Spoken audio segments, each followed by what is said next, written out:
그렇다면 지금 주식들이 하락을 하고 있고 비트코인을 포함해 암호화폐도 하락이 나올 때 사람들은 안정적인 자산으로 옮겨간다고 제가 지난 영상에서도 말씀을 드렸습니다. 그래서 지난 2년 동안 약 금은 200%가 올랐고 그 다음은 은 차례라고 말씀을 드렸고 이제는 은과 관련된 광산주도 한 번쯤은 보셔야 됩니다. 은은 지난 영상에서도 말씀을 드렸다시피 AI와 전기화 시대의 핵심 자원이고 제가 오늘 말씀드린 광산주 같은 경우에는 자신들이 매출을 내고 있는 이 은 가격을 가장 증폭해서 반영하는 자산입니다. 다만 광산주 같은 경우에는 반드시 제가 오늘 말씀드린 이 5가지는 짚고 넘어가야 될 부분이고 이 흐름을 뉴스로 볼지 아니면 미리 다른 사람들보다 먼저 움직일지 그 차이가 수익입니다.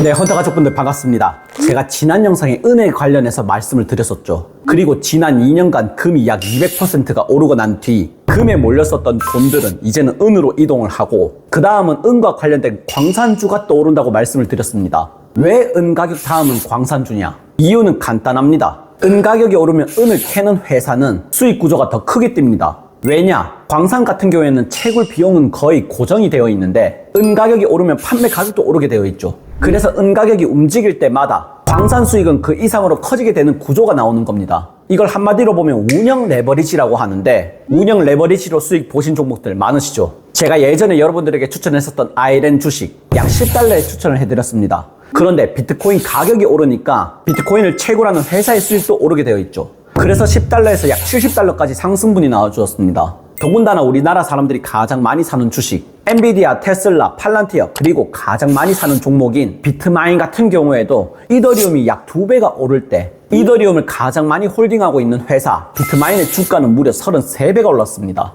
이걸 운영 레버리지라고 하죠. 이 운영 레버리지와 관련된 종목들 제가 오늘 이 홈페이지에다가 업로드를 해드릴 테니 고정되어 있는 아래 링크 클릭하셔서 꼭 한 번씩 봐주시기 바라겠습니다. 다시 돌아와서 광산주. 이 광산주 중에서는 꼭 여러분들이 아셔야 될 게 있습니다. 기준 없이 들어가면 은이 엄청나게 오르더라도 주가는 안 오르는 경우도 있습니다. 그래서 저 같은 경우는 이 광산주를 볼 때 꼭 5가지는 보는데 첫 번째로 매출에서 은 비중입니다. 기본적으로 이 광산업체의 은의 매출이 최소 40%에서 50%는 되어야 되고 두 번째로 확인할 것은 채굴 원가입니다. 지금 오르고 있는 이 은 가격에서 채굴 원가를 뺐을 때 그 차이가 크면 클수록 강세장에서는 유리할 수밖에 없습니다. 그리고 세 번째가 생산량과 매장량입니다. 지금 캐고 있는 은도 중요하고 앞으로 캐낼 은의 양도 중요합니다. 그래야 앞으로의 수익 구조에서 내가 얼마나 더 큰 수익률을 볼 수가 있는지 이게 기본적으로 확인이 되기 때문입니다. 그러면 네 번째는 뭐냐? 바로 지역을 봐야 됩니다. 기본적으로 지역 같은 경우에는 땅덩어리가 큰 미국이나 캐나다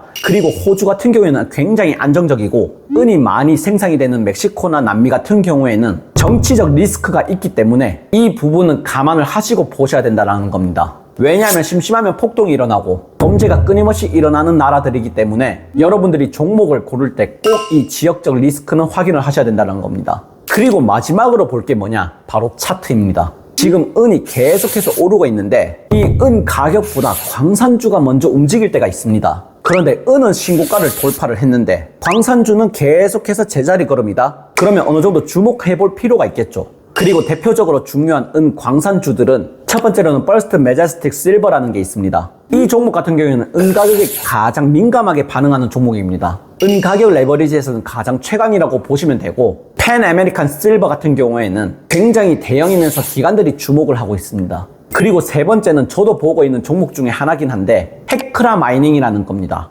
미국에서 가장 많은 은을 생산하는 업체이기도 하고 안정성이 크고 리스크가 조금은 낮다라고 보시면 됩니다. 그리고 네 번째가 바로 위튼 프레셔스 메탈스라는 종목인데 이 기업 같은 경우에는 은을 직접적으로 채굴은 안 합니다. 그런데 뭐가 있냐? 로열티 구조가 있습니다. 광산 리스크를 싫어하는 사람들은 어느 정도 한 번씩은 보면 좋을 것 같습니다. 그리고 마지막으로 실버 ETF 은 광산 전체에 베팅을 하는 거다 보니 은이 오를 때 같이 움직이는 커플링이라고 보시면 됩니다. 그렇다면 지금 주식들이 하락을 하고 있고 비트코인을 포함해 암호화폐도 하락이 나올 때 사람들은 안정적인 자산으로 옮겨간다고 제가 지난 영상에서도 말씀을 드렸습니다. 그래서 지난 2년 동안 약 금은 200%가 올랐고 그 다음은 은 차례라고 말씀을 드렸고 이제는 은과 관련된 광산주도 한 번쯤은 보셔야 됩니다. 은은 지난 영상에서도 말씀을 드렸다시피 AI와 전기화 시대의 핵심 자원이고 제가 오늘 말씀드린 광산주 같은 경우에는 자신들이 매출을 내고 있는 이 은가격을 가장 증폭해서 반영하는 자산입니다.